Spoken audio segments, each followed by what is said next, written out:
Hey guys, so this is a dream that I've been wanting to make a video of for some time. It's quite important, but I had to think about how to do it simply. So please refer to the disclaimer in the description box below if you have not already done so. I'll just crack straight into it. So yeah, had this dream. Oh man, must have been about 8 months ago now. So late 2024 at some point. I was dreaming about other things, and then the scene switched and the Holy Spirit, Sophia, she showed me a scene, and it was a place I'm familiar with, although I never really, weird to think, I haven't really been inside. I should go check it out before it gets obliterated by the tsunami. It's the Catholic Church in my local home, in my hometown, Eastbourne in Wellington. There's three churches there. There's a Presbyterian one, so Scottish, like Anglican English, just like where it's from, and then Catholic, which is originally from Italy. But yeah, I would go to the Anglican church a lot growing up, and it was odd because I lived close to the Catholic church, but I haven't really been in there much. Anyway, right, it's called San Antonio, this church, and what the symbolism of the church. God uses God speaks to you in ways that you understand, and this is why actually, when you really get into it, only you can interpret your dreams. Oh my gosh. I remember when I came across this book about dream interpretation a few years ago at this spiritual kind of philosophy teaching center, and I couldn't stop laughing. It was like blah blah blah. Like you see a ladybird walking across your knee, look up the interpretation, will be molested. Like what the frick? It was like blah blah blah. It was something else. It's like you see you see a double rainbow. Um, near dusk. Again, look it up. Will be molested. Like, it's like no, no, no, no. I just can't stop. It's just so absurd. Um, oh yeah. Actually, I'll say it was a Christ is the way. I haven't done dream. I haven't done videos about that, but I've had separate dreams of God showing me. It's like, yeah, no, it's true. No one comes to God like God, but through Christ, but through Jesus, and that's it. That's true. All the other paths, you have to switch to Christianity sooner or later. It gets really chaotic and weird. I remember at the center there was this like yogi guy. Um, and this woman went to advice for him from him, and he was like, "Ah, yes, you're going to die. Like in 2 months, you're going to die." She freaked out, and they kicked him out. Anyway, that's what I'm saying. Like, right. So stick to Christianity. Um, all the other paths, you get confused. And it was funny because I was reading from that book where some scene dream interpretations. I had a friend there, and this is one of the times where God, it was like God was speaking through my friend, and he made this point to me. He said, he said to me, only you can interpret your dreams. And actually, as a general rule, that's true because God will speak to you in ways in ways you understand, and will use symbolism and like forms of symbolism that are specific to you. For example, I work in conservation, so I get a lot of dreams with nature, animal, and plant symbolism. And yeah, like when you really get into it, only you can interpret your dreams, and it becomes an exercise actually, not so much in knowledge, but in confidence in your intuition and discernment. But yeah, it's hard to explain after a while. It just becomes pretty automatic. Um, and you don't even think about it. It's kind of like a sub unconscious process. So for me, God uses churches and sometimes temples, but they're not. But the temples are shown in such a way they could be Christian, they could be anything. Like, and I remember I had another dream where I was in Point Howard. I'll put a pin to where that is on Google Maps in the description box below. It's close to Eastbourne. There's actually big. It's like an industrial area, so it's weird that that would be there. But I remember in the stream being in this beautiful. It was like a 10 meters. It was like 8 meters, 6 meters across. That's 18 feet wide. But then it was had these tall, beautiful marble pillars. They were like 10 meters high. That's 30 feet high, and it had this beautiful was like blue marble, this kind of sculpted dome, and I remember I was just resting underneath it, and that represented God's protection and the shield of God's protection. And in this case, God's protection was being represented by this Catholic church, and yeah, this town where I'm from, and the scene, and it was pretty quick. I saw the outside of the church, and then it was like a camera on a drone. It moved inside, and I saw it was just like just a battle scene. Just opens up. All these Russian soldiers in green uniforms. They kind of there's a distinctive look that Russian soldiers have on the battlefield. They're just Russian army infantry. They freaking kicked the door of the church in, and then there was a squad of like maybe two squads of like it was like one squad of like 20 guys just burst in, and they just freaking with assault rifles just blasting everywhere. There were a couple of heavy machine guns laying down, suppressing fire. It was complete chaos and pandemonium. But this is the interesting bit. So they were coming into the church through the doors, which they kicked down, and at the back of the church, there were soldiers from two countries. So my own, well, I'm a hybrid, so I'm part Kiwi, part Spanish. So one of my two countries. So there were Kiwi New Zealand soldiers. It was like a third New Zealand soldiers, but and the other two-thirds were American soldiers, and they were kind of caught off guard, and I could see them, like, one of the American soldiers kind of fly into the air, like just as he got hit, and then like pews, this church has wooden pews, like traditional church layout facing the front. Yeah, and the New Zealand and American soldiers were taking cover behind and returning fire, but we were getting just annihilated, and it was like it was a surprise attack, and it was extremely violent, and we were just getting destroyed. Yeah, and it happened really fast, and the symbolism, what it means is, and that was pretty much it. It was this intense short battle where the American, so U.S., American and Kiwi, so United States and New Zealand as nations were getting obliterated by Russia in a war, and that represented World War III, and it represented the church. The fact that the Russians kicked the door in on the church represents that God's protection has been lifted from. It represented all the core Anglo-Saxon countries. I get quite a few dreams where God does this. He shows me the US and then New Zealand, because of the core Anglosphere. The core Anglosphere is in descending order of population. US is like around 370 million. The UK is around like 68 million. I think Canada is about 40. Australia is about 27 million. New Zealand only has 5 million people. So, New Zealand is just like a kind of a small or a medium-sized American state. So God will often show me American and New Zealand soldiers together in the same picture, and that represents, because that kind of bookends both ends of that little cultural family. Incidentally, white South Africans, the British branch, or you could kind of say to a certain extent, white South Africans overall are like kind of part of that group, but they're sort of off to the periphery.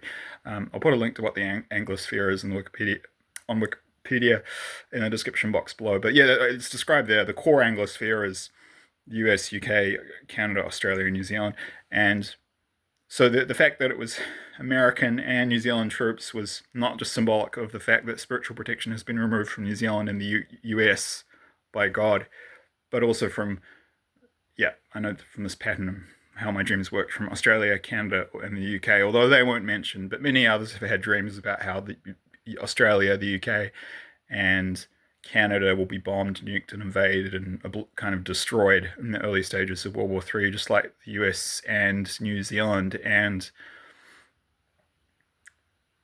yeah, that's significant. So,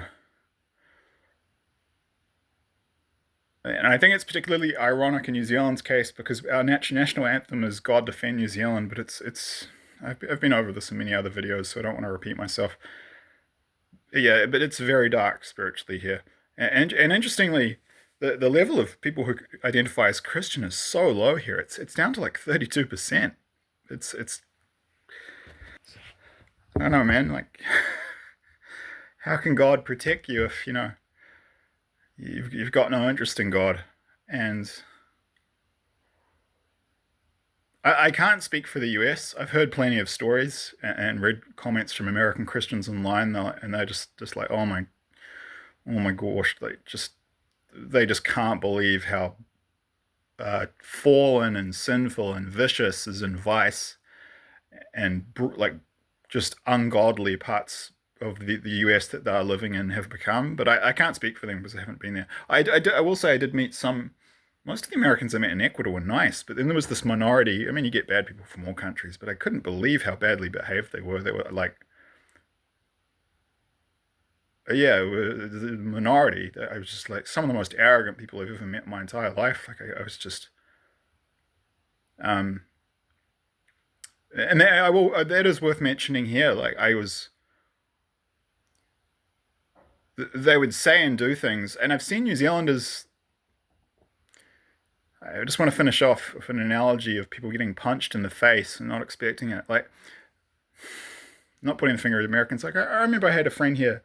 He's in the freaking New Zealand Army now, and this guy's he's like a really nasty combination, ignorant and arrogant. I remember once we were in Courtenay Place in Wellington. It was back before I started to move like towards Christianity, and then fully became a Christian. This is like this is years ago. This is around 2011. I don't hang around with these guys anymore for good reason.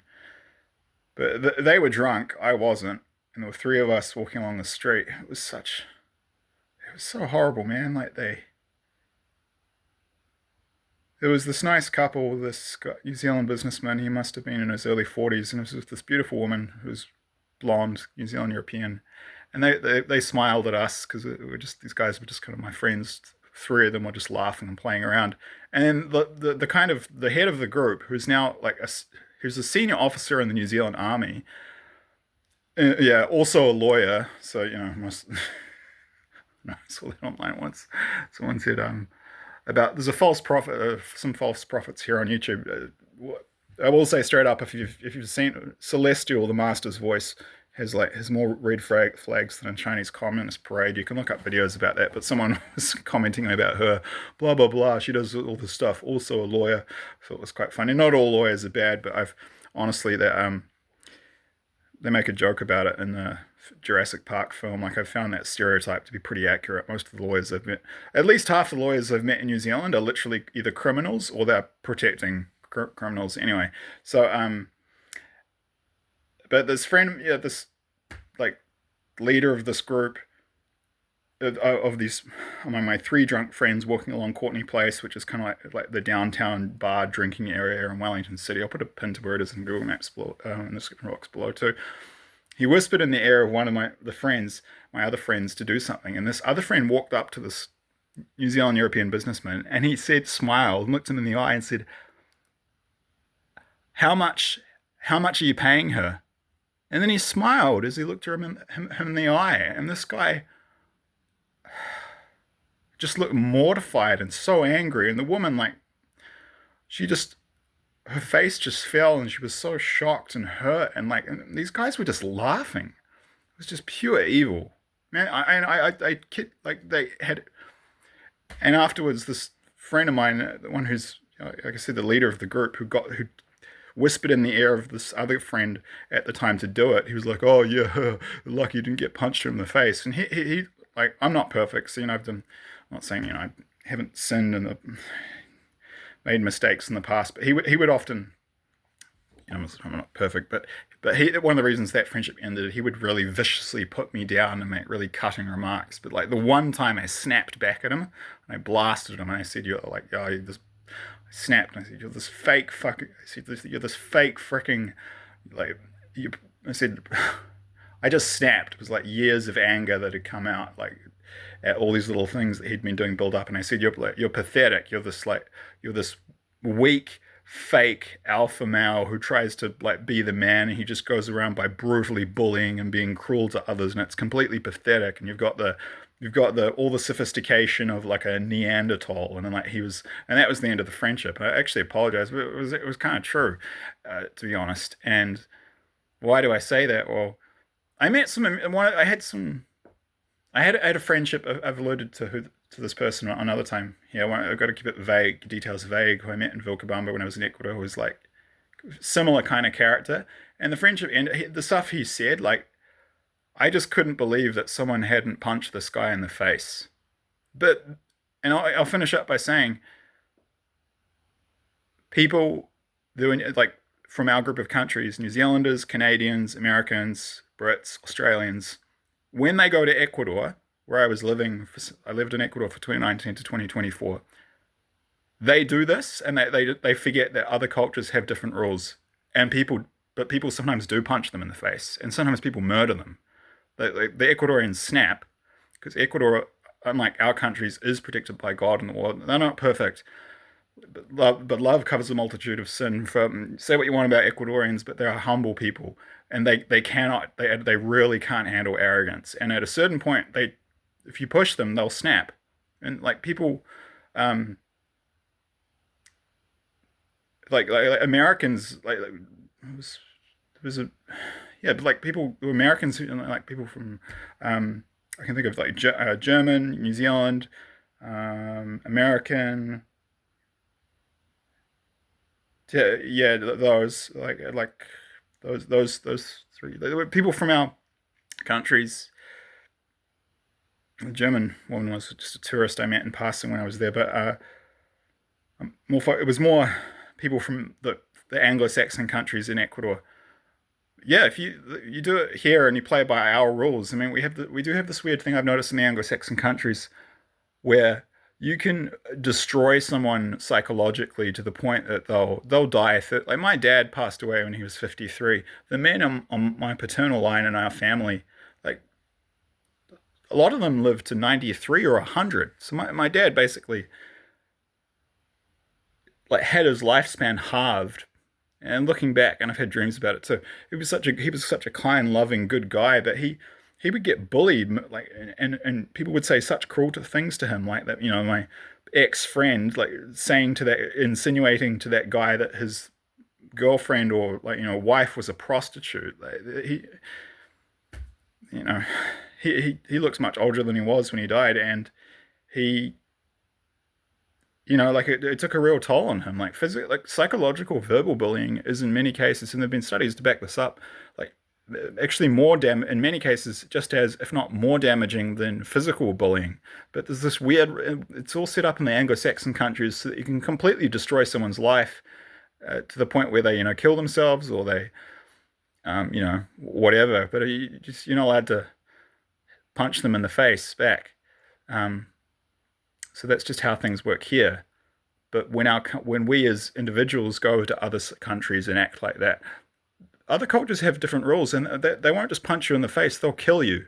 And I saw that happen in Ecuador. Like that was happening in Ecuador, and then worse, people got there were in some areas of Ecuador, the ill feeling was so widespread that criminals would actually they would target and kill Americans or it seemed to be more Americans because there were lots of Americans in Ecuador. They were just good, innocent people who had nothing to do with it. So they just kind of got caught up in this like collateral in the crossfire. And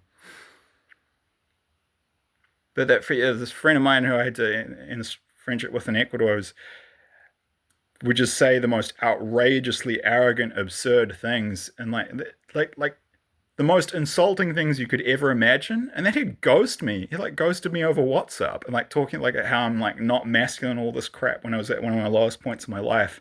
Yeah, and it didn't. So okay, yeah, then it's a really masculine way to do it.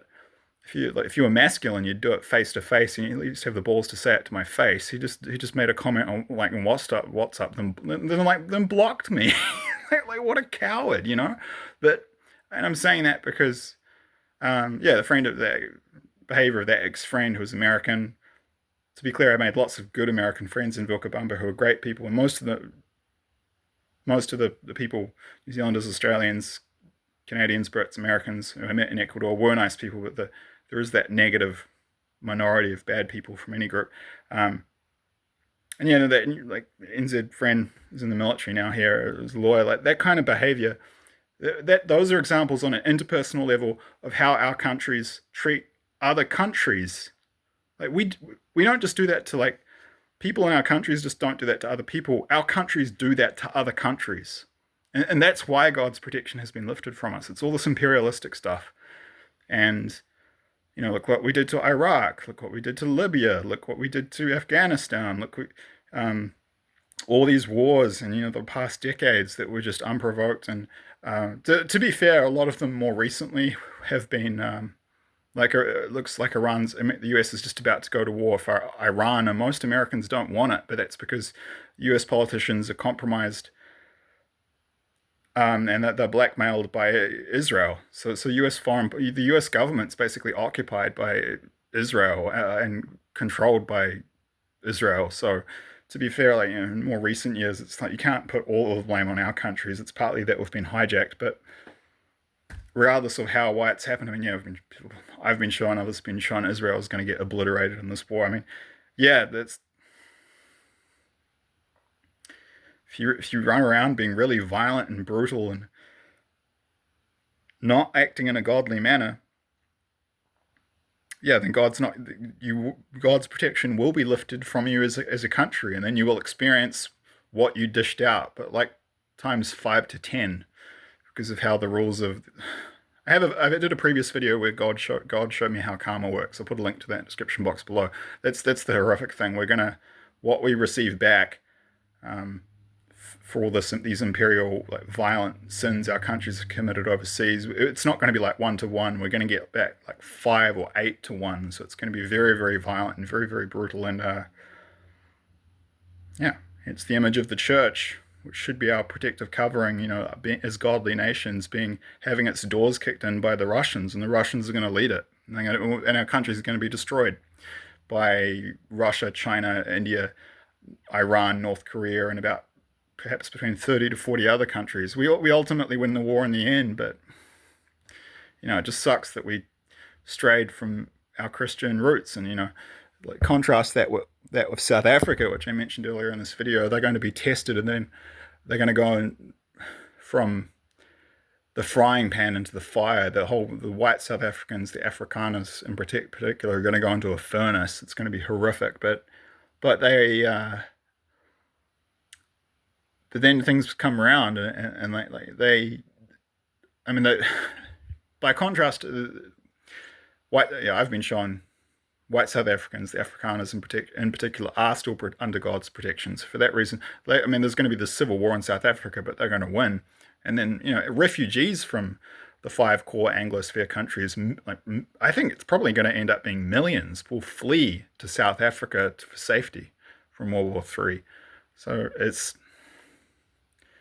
white South Africans are kind of on the periphery of the Anglosphere, but they're the exception to the rule among all Western nations. They're the only one that people have been shown, many, many, many years people have been shown, this not just me, will be protected by God in the coming years, and for that reason be a safe, not just be a safe haven from World War III. Refugees from many, many Western countries will flee there for peace and refuge, and then Uruguay, Argentina, Ecuador, and Chile will also be protected by God, based on what I've been shown during World War III, because they're still godly countries. But they are, but they're Latin American countries. Latin America as a civilization is kind of it's like a hybrid of Western, and it's partly Western. They speak Western languages. The judicial systems are the same. It's not like comparing Europe or the US or New Zealand to China or Ethiopia, but so there'll be these 4 Latin American countries that will still be protected by God, which will be refugees in World War III, and then South Africa, but at its core, the white South Africans will still be protected by God during World War III. But it's the white South Africans are the odd ones out among kind of Western peoples. It's but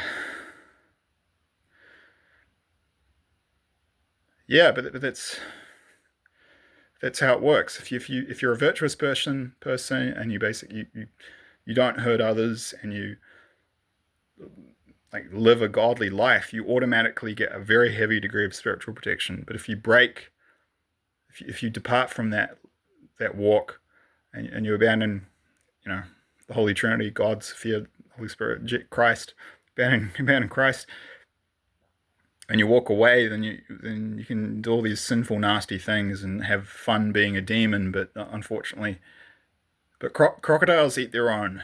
It's an insight I've had in recent years, and then you might have fun running around being a bully and getting all those benefits, but then there's always a bigger crocodile in the pond. Like same with Komodo dragons. Like literally, like baby Komodo dragons have to climb up trees because adult Komodo dragons will eat them. That's kind of the spiritual realm you step into when you decide to be a demon. So this sad, but that's just what happens. So that's the spiritual reason why we're going to get crushed in the early stages of the war.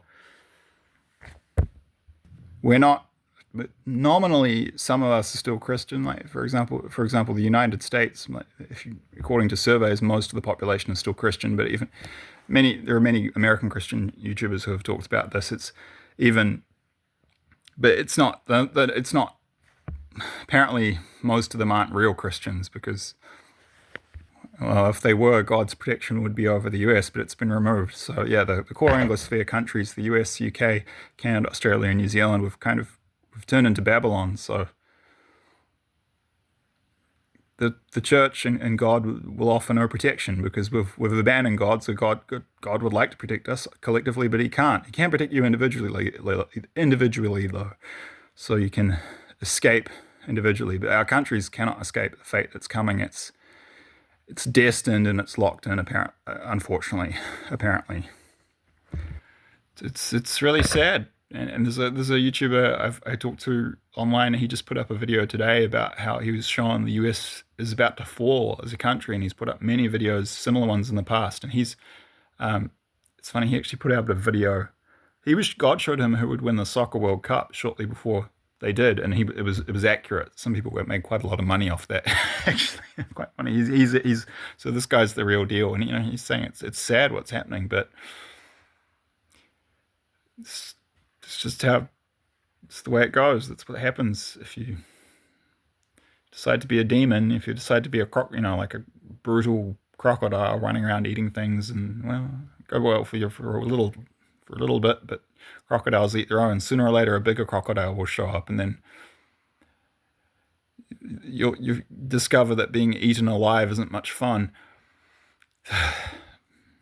But as I said, the silver lining there is that individuals who are good, godly people, or who are willing to repent and turn back to God and Christ, can get that protection and then get these warnings and then get out, and be spared from those judgments. And there are stories in the Bible about this. Come out of her, my people, lest ye partake in the wages of her iniquity. It's something like that. I'll check the correct verse, but there's people in Babylon were warned to leave before the city got obliterated, just like Sodom and Gomorrah. But then you have the example of the city of Nineveh, and people were warned. I think prophets were warned of that there were these coming judgments coming to the city, but the city actually repented collectively, and for that reason, it was spared. It was not, it wasn't destroyed because they had turned back to God. But I see there's no sign of that in the 5 Anglo-Saxon countries. If anything, that they're getting more sinful, and most people, they're doubling down. So that's not going to happen. It's not going to happen. None of us, and everyone's been shown, the consensus is that, yeah, we're going to get hellfire and brimstone. It's Sodom and Gomorrah have become like Babylon. So there's no sign of collective repentance. If anything, it's people are doubling down on being demonic. But at an individual level, you have the chance to escape. That's the silver lining to the dark cloud of what's coming to the 5 core Anglosphere countries. There's many geopolitical kind of, military. Like you could analyze it from all kinds of financial, economic, psychological, blah, blah, blah dimensions to the war that's coming. But this is, at a very simple level, the spiritual level, why the destruction that is coming to those 5 countries is coming. All right, that's enough. I'll be repeating myself if I talk for much longer. I hope this has been of some value. God bless. May God be with each and every one of you. And I will see you in the next one. Thanks. Thanks for your time.